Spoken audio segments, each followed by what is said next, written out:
I still remember the exact moment I stepped out of the airport after 10 long years. The air felt different. Thicker. Heavier. As if the world had aged without asking for my permission.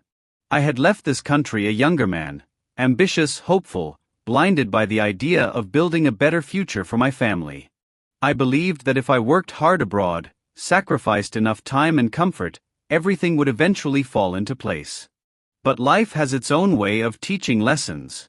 I came home expecting smiles. Warm hugs. Maybe a few tears.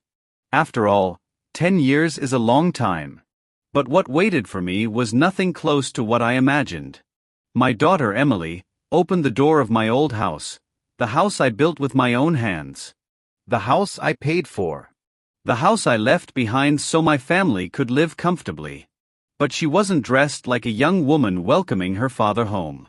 She wore an old uniform. A faded apron. Hands dry from washing, eyes tired from work. And when she saw me, she didn't run into my arms. She froze, like a stranger standing at the wrong door. I looked past her into the house. Nothing looked familiar anymore. The walls were repainted. The furniture was replaced. And behind her voice, there was a tremble. "Dad," she whispered. Not with joy, but with fear. Within minutes, I learned the truth that shook the ground beneath my feet. My daughter wasn't living here as the owner's child.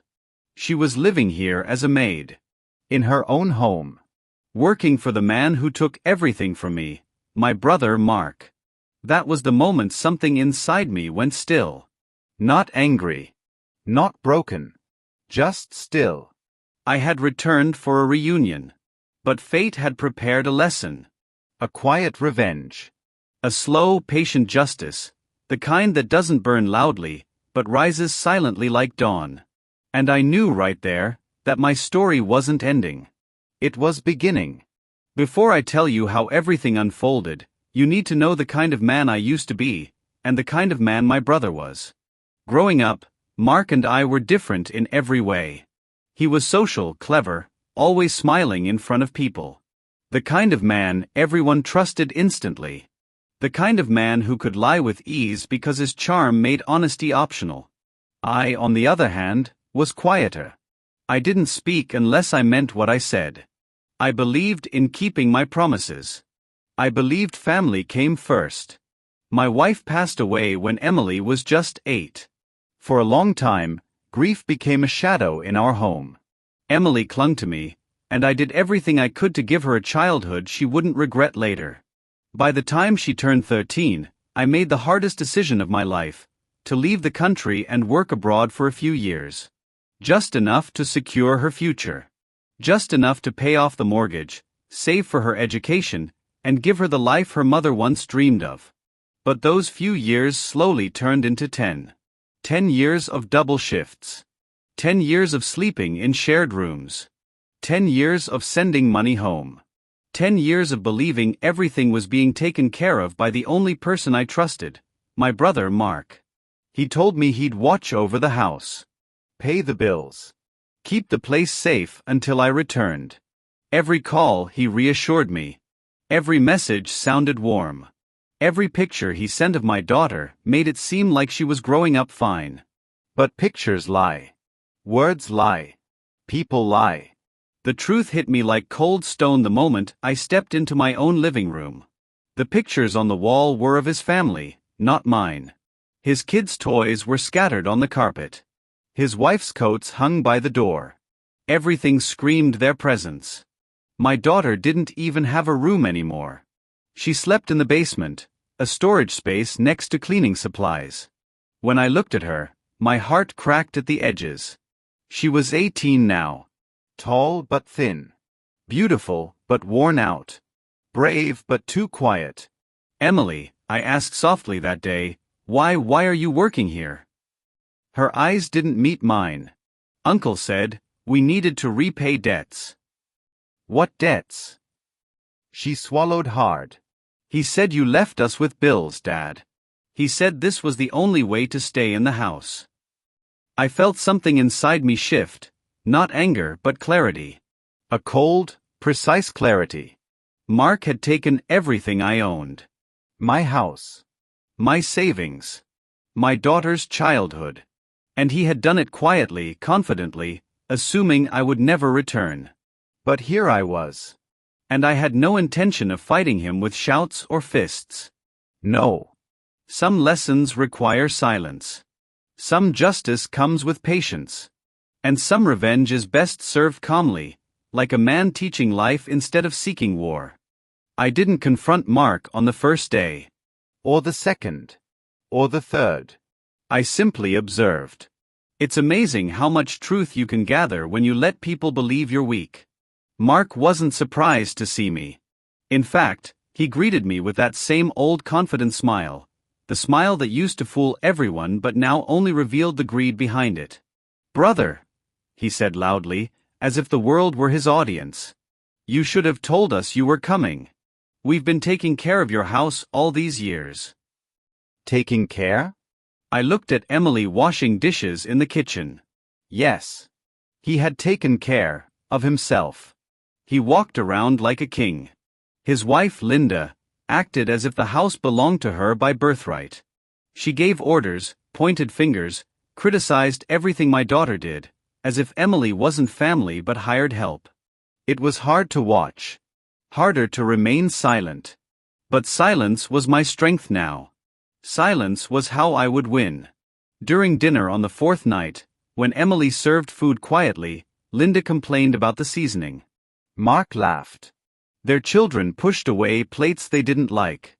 But what stayed with me was the moment Emily dropped a fork, not loudly, just lightly, and Linda snapped. "You should be more careful, girl. You're not here to make a mess." Girl. Not Emily.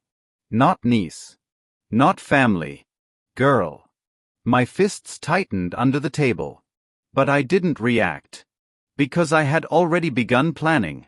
Over the next few days, I walked through the house slowly, noticing every detail. Every changed lock. Every missing document. Every drawer that used to hold my papers but now held theirs. Emily whispered things to me in fragments, afraid of being overheard. "Uncle said you gave him permission to use your bank account. Uncle said you left the house under his name. Uncle said, you abandoned us." Abandoned. That was the knife he used on her. Then came the moment that triggered the turning point. On the seventh day, I heard crying from the basement. Emily's voice, soft, trying to stay quiet. I walked down slowly and found her sitting beside a small metal shelf. Her hands were shaking. She held a small box, a shoebox filled with letters. My letters. "I wrote to you every month, Dad," she whispered, tears falling freely.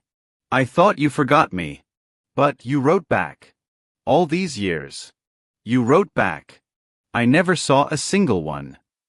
I opened the box. Dozens of envelopes. Every letter I had sent from abroad. Every birthday message. Every note telling her I loved her. All hidden. All stolen. That was when the last piece of the puzzle fell into place. Mark hadn't just taken my house. He had taken my daughter's heart and filled it with lies. Quietly, I sat down beside her. "Emily," I said, my voice steady, "I'm here now. And I'm not going anywhere." That night, while the house was silent, I made my decision. Not to fight him. Not to throw him out. Not to ruin him publicly. But to use the truth, the very thing he had hidden for 10 long years, and let it rise on its own. Mark had built his life on lies. And lies, when touched by patience, collapse under their own weight. The next morning, I woke up early, before sunrise. I brewed coffee, sat at the kitchen table, and waited for Mark.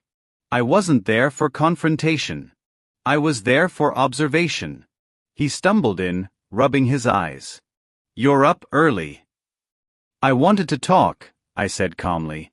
"Sure," he replied with a stretch. "Anything you need." He believed he still had control. He believed I had returned broken and dependent. That confidence would become his downfall. I started small. "I was thinking about the house," I said. I want to understand how things were managed. Mark didn't flinch. Don't worry about it. I handled everything. I even paid off some debts for you. Oh. I sipped my coffee. And the ownership papers?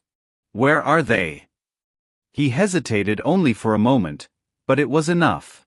Safe, he said. I keep all documents safe. You know me. Yes.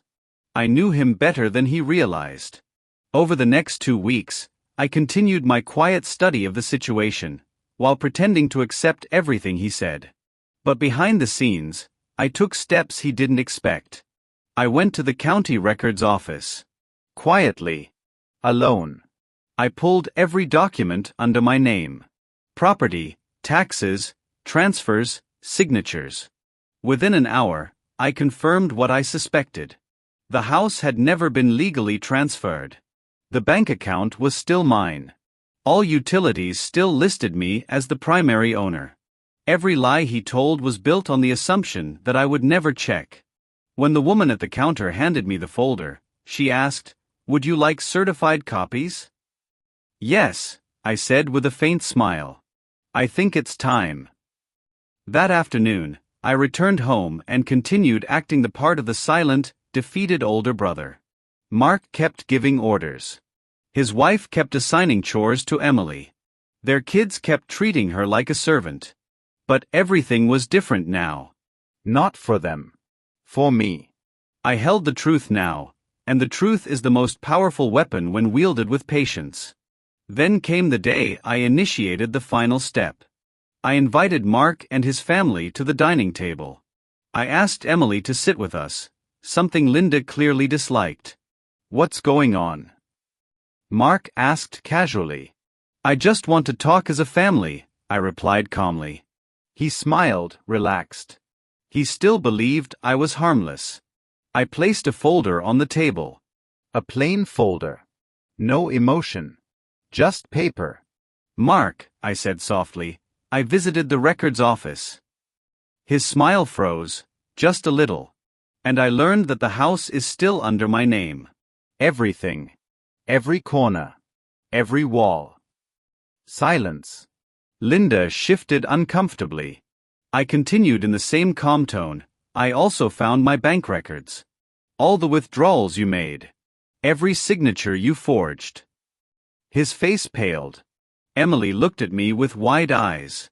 But I wasn't angry. My voice remained steady. "Mark, I'm not here to fight. I'm not here to humiliate you. I simply came home. And home should be respected." He swallowed hard. "Listen, I can explain." "You don't need to explain anything," I said gently. "You just need to pack." Pack. Linda almost shouted. "Yes. Pack. Because you will be leaving the house today." Mark's lips trembled. "You can't throw us out like this. The kids." "I am not throwing you out," I corrected him. "I am simply reclaiming what is already mine." I slid a second document across the table. "This gives you a full week to find a place." "I'm being fair." "More fair than you were to my daughter." His eyes darted to Emily. She looked away. "And Mark," I added quietly, "do not mistake my calmness for weakness. You took advantage of my absence. Not my silence." He knew I had everything I needed, legally, morally, emotionally. He had lost. But my revenge wasn't in making him leave. My revenge was in doing it without hate. Without noise. Without losing myself. Silent. Strong. Complete. Mark and his family moved out within a week. The house felt different the moment they left. Lighter, clearer, like a wound beginning to heal. Emily stood in the doorway the day they drove away. She didn't say anything, but when she looked up at me, her eyes were full of something I had missed for years. Trust. I put my hand on her shoulder. "This is your home again." For the first time in a long time, she smiled softly. Rebuilding our life wasn't easy. It required patience. It required slow healing. Emily kept apologizing, blaming herself for believing the lies. But I told her the same thing every time. You were a child. You trusted the adults around you. That's not your fault.